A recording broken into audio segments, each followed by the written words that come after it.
Next हम देखते हैं नोम चॉम्स्की का लैंग्वेज एक्विजिशन डिवाइस थियरी यानी कि LAD थियरी।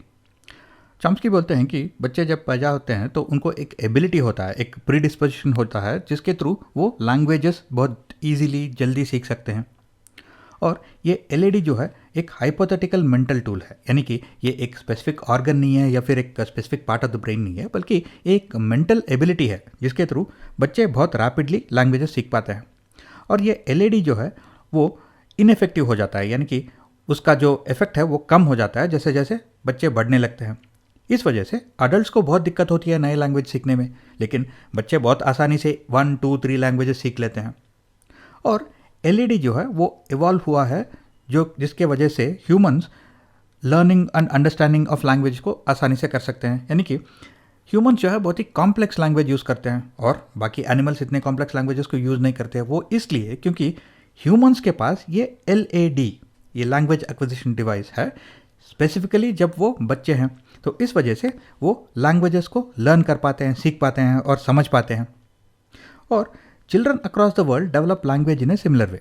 अगर हम एशिया में देखते हैं तो इतने सारे लैंग्वेजेस हैं, अगर हम इंडिया में ही देखते हैं तो इतने सारे लैंग्वेजेस हैं, यूरोप में इतने सारे लैंग्वेजेस हैं, लेकिन अगर हम वो ऑब्जर्व करते हैं कि किस तरह से बच्चे लैंग्वेज को डेवलप करते हैं, एक्वायर करते हैं, तो कोई भी लैंग्वेज हो, बच्चे एक सिमिलर प्रोसेस के थ्रू लैंग्वेज को एक्वायर कर पाते हैं, डेवलप कर पाते हैं। तो इसका मतलब है कि सारे बच्चों के दिमाग में जो है वो LAD, लैंग्वेज एक्विजिशन डिवाइस है, यानी ह्यूमन ब्रेन में लैंग्वेज एक्विजिशन डिवाइस जैसा कोई एक कॉन्सेप्ट है, जिसके वजह से कोई भी लैंग्वेज हो, बच्चे एक ही प्रोसेस के थ्रू और एक सिमिलर प्रोसेस के थ्रू वो लैंग्वेज को एक्वायर कर पाते हैं, डेवलप कर पाते हैं।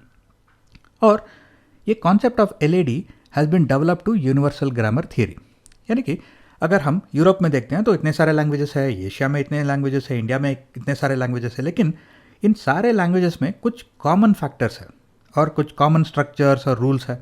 जैसे कि सारे लैंग्वेजेस में कॉन्सेप्ट ऑफ वर्ब होता है, कॉन्सेप्ट ऑफ नाउन होता है, कॉन्सेप्ट ऑफ एडजेक्टिव होता है। तो इसका मतलब है कि ये सारे लैंग्वेजेस जो दुनिया के अलग अलग जगह में डेवलप हुए हैं अलग अलग लोगों के द्वारा, उन सब में एक यूनिवर्सल ग्रामर है। वो शायद इसलिए क्योंकि ये सारे लैंग्वेजेस जो है वो लैंग्वेज एक्विजिशन डिवाइस के थ्रू ही डेवलप हुए हैं। तो इसका मतलब है कि इन सारे लैंग्वेजेस में कुछ कॉमन फैक्टर्स हैं। तो ये है यूनिवर्सल ग्रामर। और चॉम्स्की एक जनरेटिव ग्रामर का कॉन्सेप्ट के बारे में भी बात करते हैं। ये जनरेटिव ग्रामर क्या है?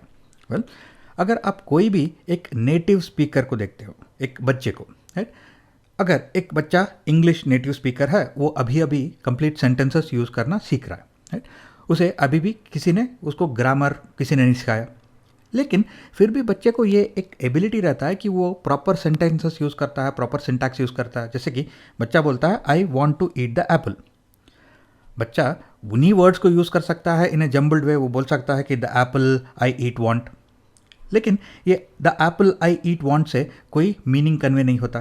तो बच्चे को कैसे मालूम है कि उसे ये वर्ड्स को इसी ऑर्डर में, इसी सिंटैक्स में यूज़ करना है? ये इस वजह से हो सकता है क्योंकि बच्चा खुद अपने दिमाग में ग्रामर को जनरेट कर रहा है। तो ये होता है जनरेटिव ग्रामर।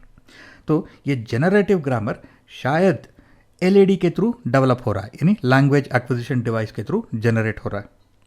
तो ये है नोम चॉम्स्की का लैंग्वेज एक्विजिशन डिवाइस थियरी।